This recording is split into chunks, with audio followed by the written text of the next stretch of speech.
Hi everyone, it's DanTDM here. Today we're diving into the world of Minecraft to explore some features that were removed from the game from its beta days all the way to version 1.22.5. Let's get started. It's always a bit nostalgic, isn't it? Looking back at how our favourite games have evolved over time. Minecraft is no exception. It's a game that has seen so many changes, additions, and yes, even removals. Some of these features were quirky, some were game-breaking, and others were just, well, interesting ideas that didn't quite make the final cut for the long haul.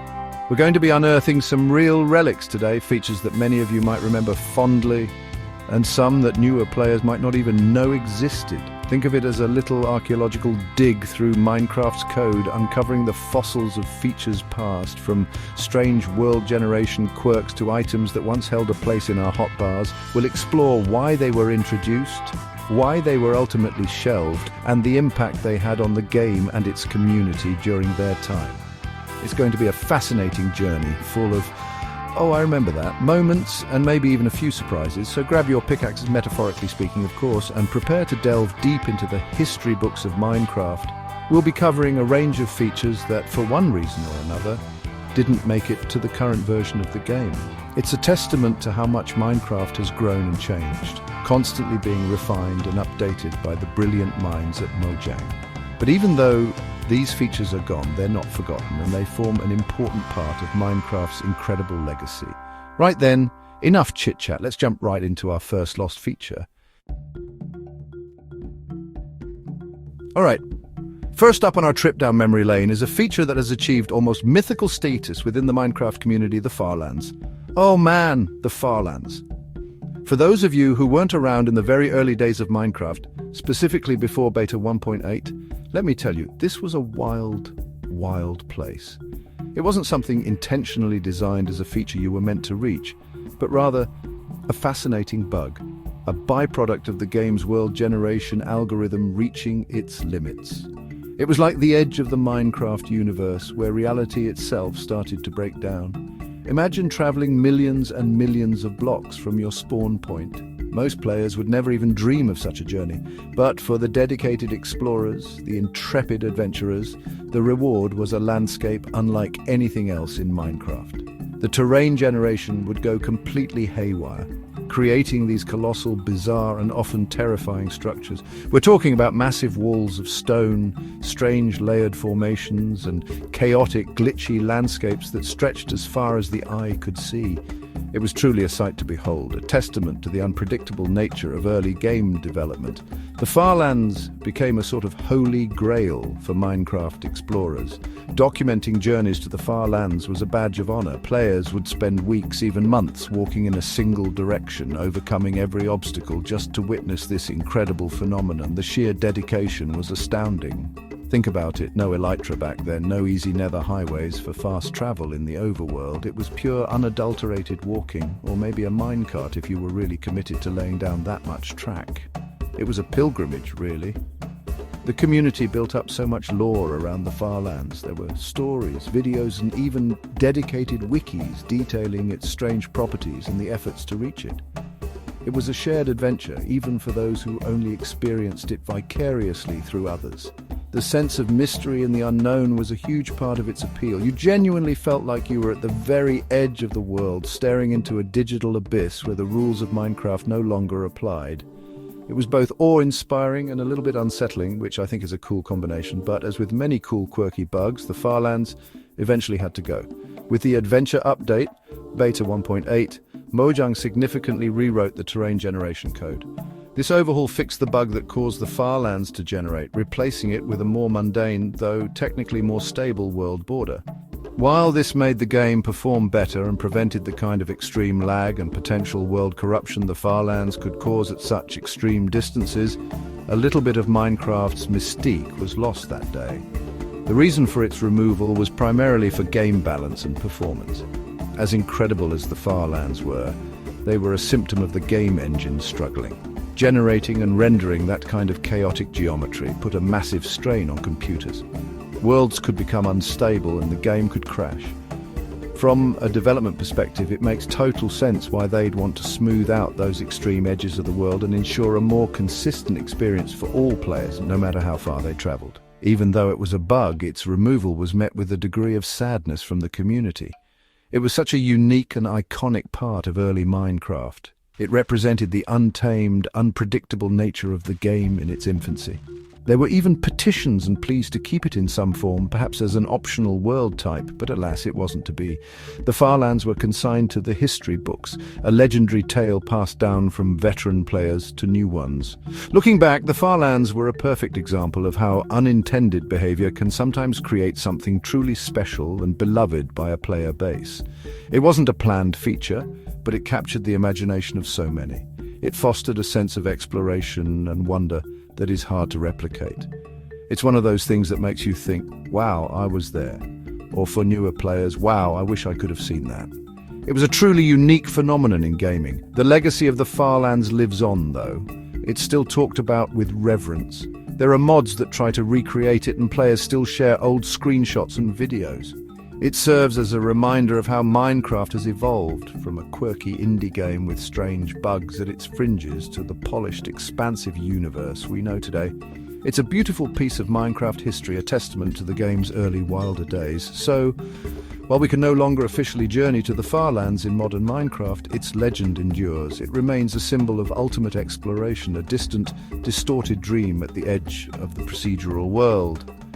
It's a feature that, despite being a bug, carved out a significant niche in the hearts of players and will forever be remembered as one of Minecraft's most fascinating removed elements.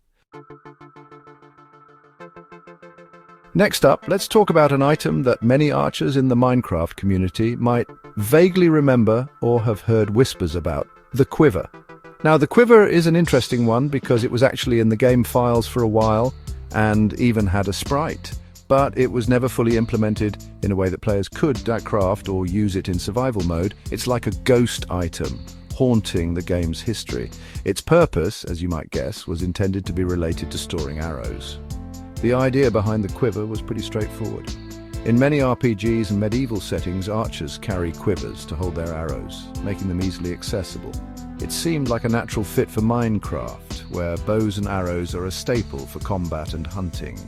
The initial concept, as far as we can tell from game code and developer comments, was that the quiver would allow players to hold more arrows or perhaps manage different types of arrows more effectively, though tipped arrows weren't really a big thing back then. Imagine a dedicated inventory slot just for your arrows, or perhaps an item that, when in your inventory, increased your arrow stack size or gave you a separate storage for them. This could have freed up precious inventory space, which, as we all know, can be a real struggle, especially during long exploration trips or intense boss fights. Having to dedicate multiple inventory slots to stacks of arrows can be a bit of a pain, so a quiver seemed like a logical solution to streamline the archery experience.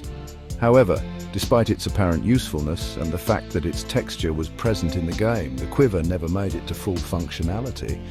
Notch, the original creator of Minecraft, mentioned it a few times and even tweeted about its potential, but it seemed to fall by the wayside as other features and updates took priority. It's one of those what-if items that players often speculate about. How would it have changed archery in the game? Would it have made bows even more powerful or just more convenient?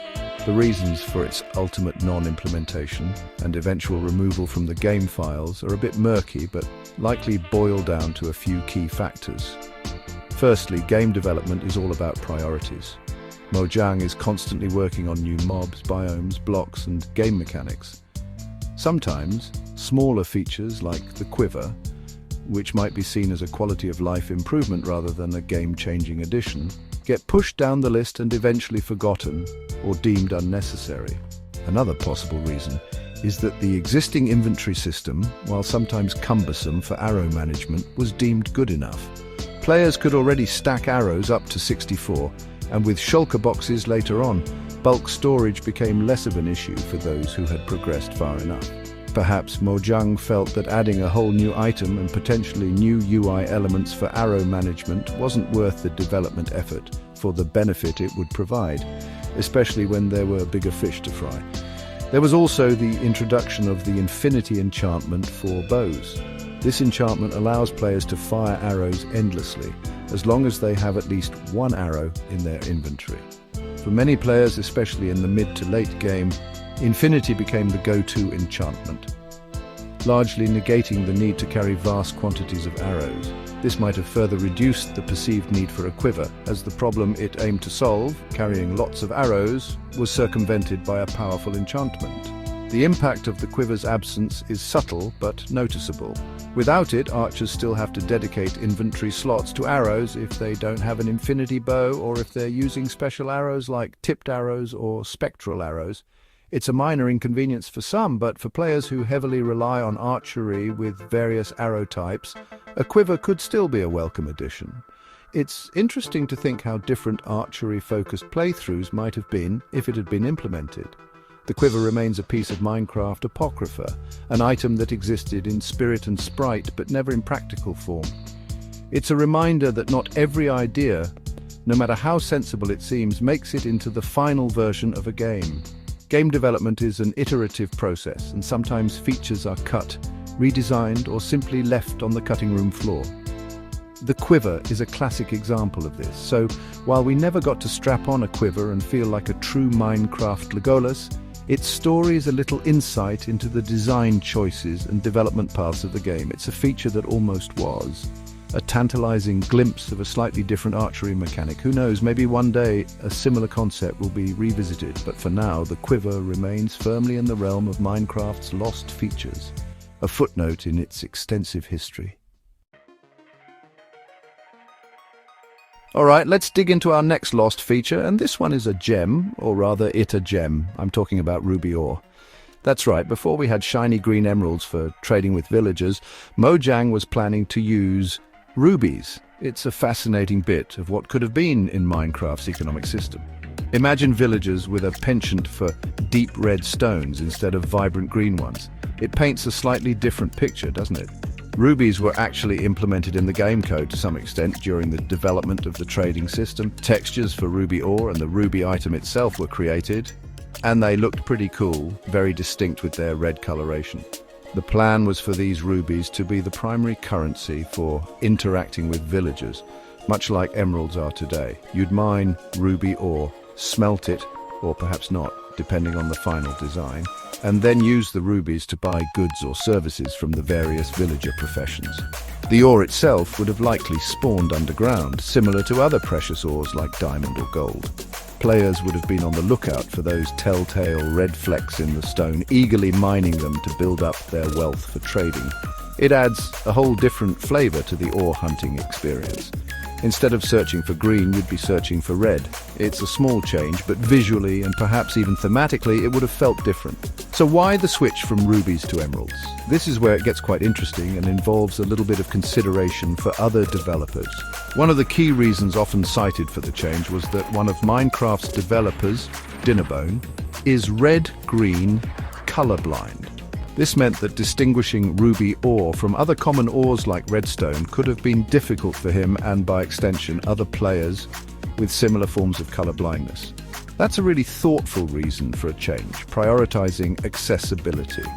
Making a currency item easily distinguishable from other common in-game elements is pretty important, especially when it's a core mechanic like villager trading. If players are struggling to identify the very thing they need to trade, it can lead to frustration.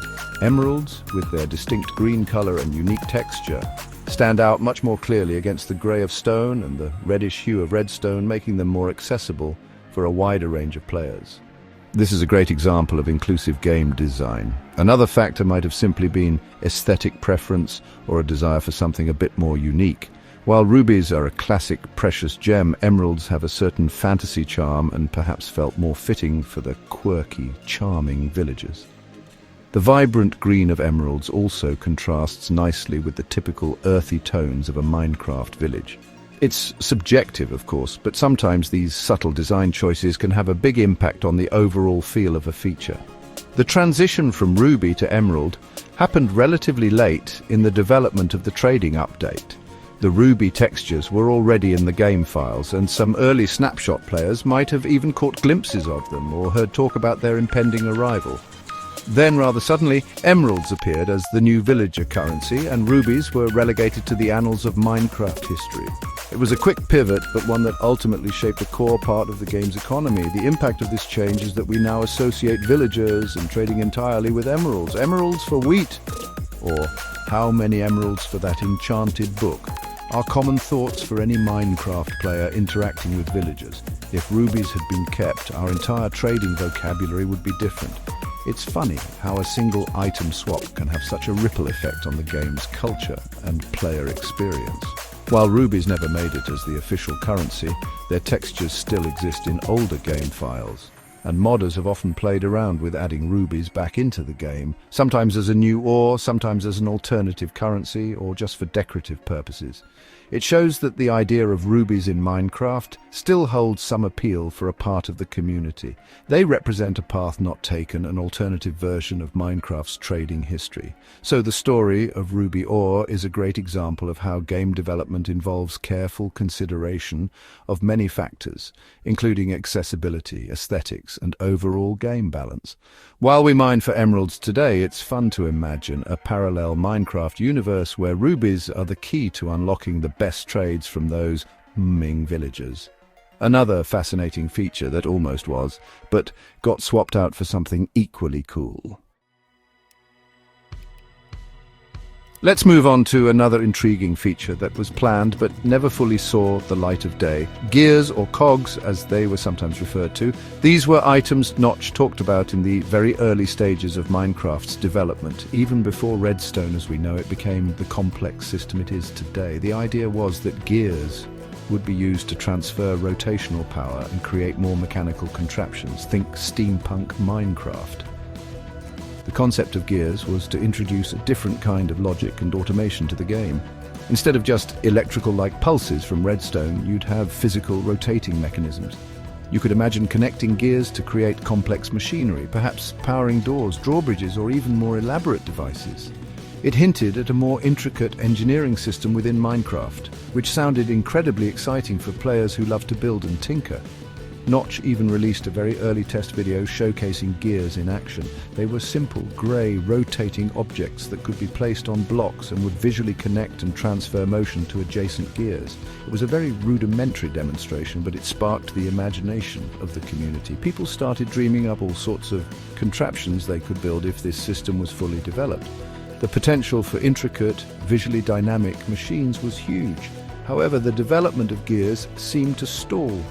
As Minecraft evolved, Redstone was introduced and quickly became the primary system for creating contraptions and automating tasks.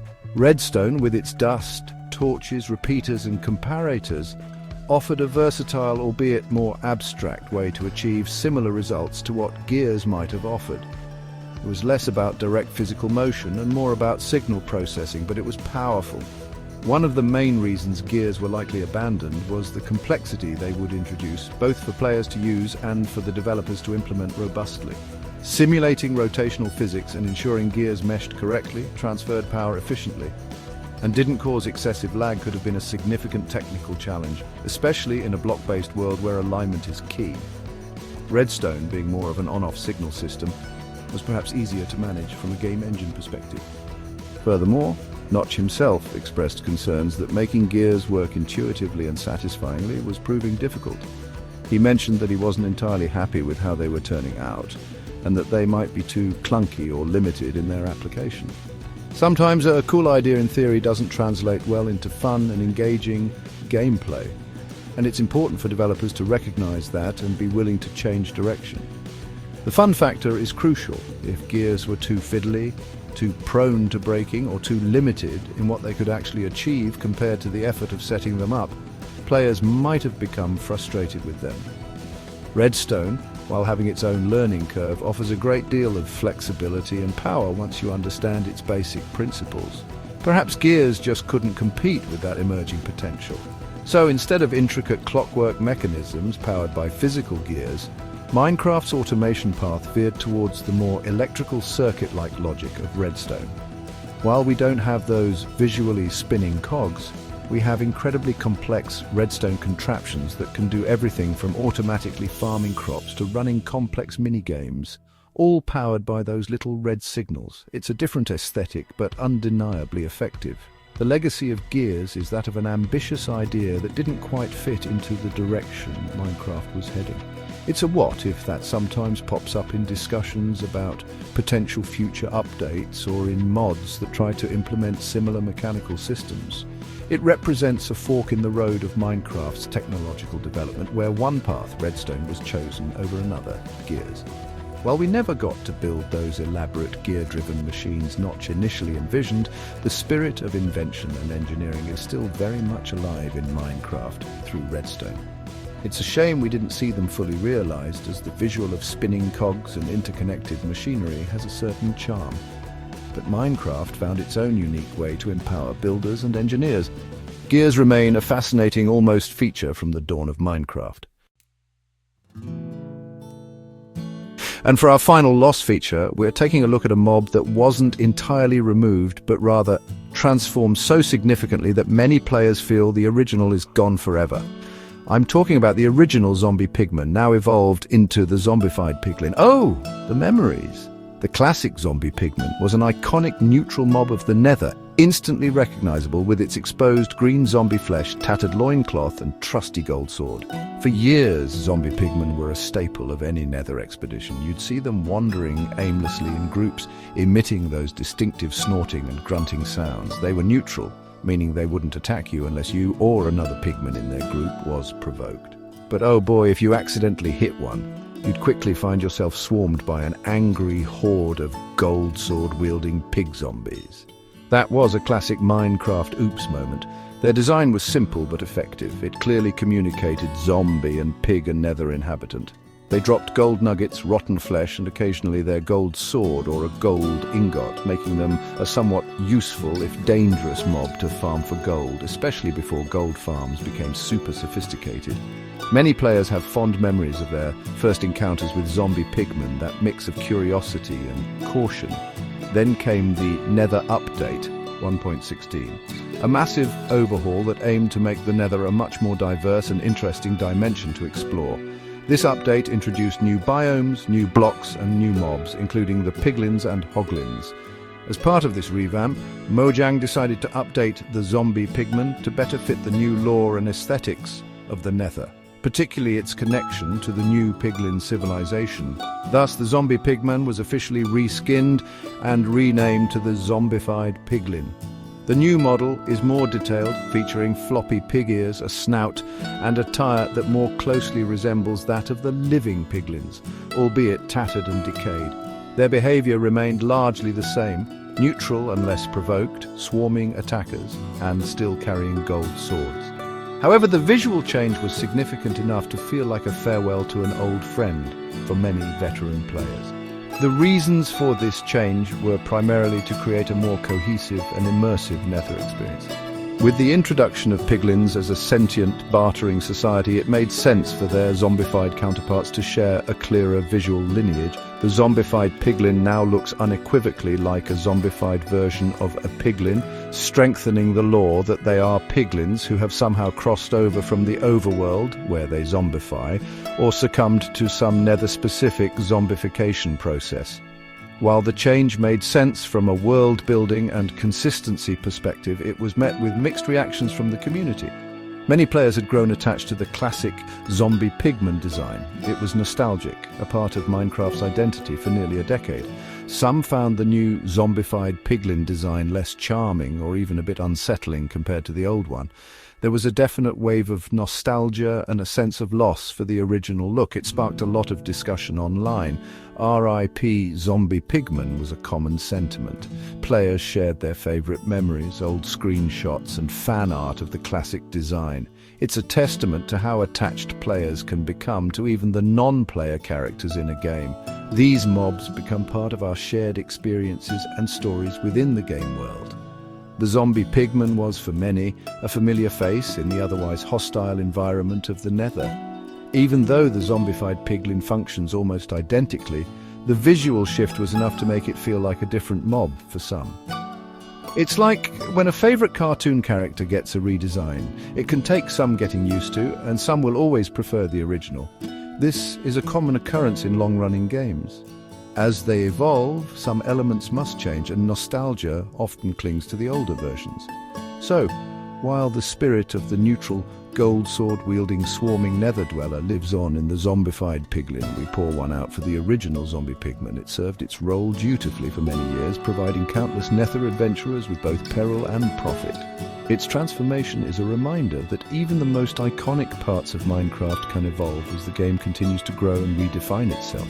A nostalgic farewell to a true classic. That's it for today's video. If you enjoyed this trip down memory lane, make sure to hit that like button and subscribe for more Minecraft content. Let me know in the comments which removed feature you missed the most. See you next time. Wow, what a journey that was, eh? From the mind-bending far lands to the almost was rubies and gears, and finally bidding a fond adieu to the classic zombie pigman. It really shows how much thought and iteration goes into making Minecraft the incredible game it is today. It's always a blast to look back at these older elements, the digital ghosts of Minecraft's past.